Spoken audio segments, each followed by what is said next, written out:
Кургагучук жана энелик. 5 миф. Кош бойлуу кезде дарыланууга болбойт. Болот. Дарылоо схемасынан балага терс таасир бере турган дары-дармектер алынып салынат. Эгер аял кургагучук менен ооруп жаткан болсо, ал ымыркай менен такыр көрүшпөшү керек.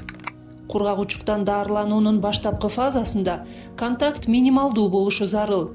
Ымыркайды колдон келсе үй бүлөнүн дени сак мүчөлөрү багып турганы туура болот. Эгер энеси ооруп жаткан болсо, кургагучук баласына сөзсүз жугат. Сөзсүз эмес. Оору эгер энеси өпкөнүн бактерия бөлүп чыгаруучу кургагучугу менен ооруп жатса жугат. Балага оору эгер аны энеси бет кап тагынбай эмизсе жугат. Кургагучук эне сүтү аркылуу жугат. Кургагучук менен ооруп жаткан аялдын сүтү оорунун ымыркайга жугушуна алып келбейт. Бала эмизип жаткан кезде дарыланууга болбойт. Болот.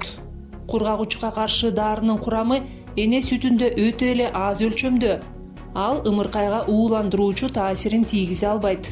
Бала эмизип жаткан аял кандай диетаны карманышы керек?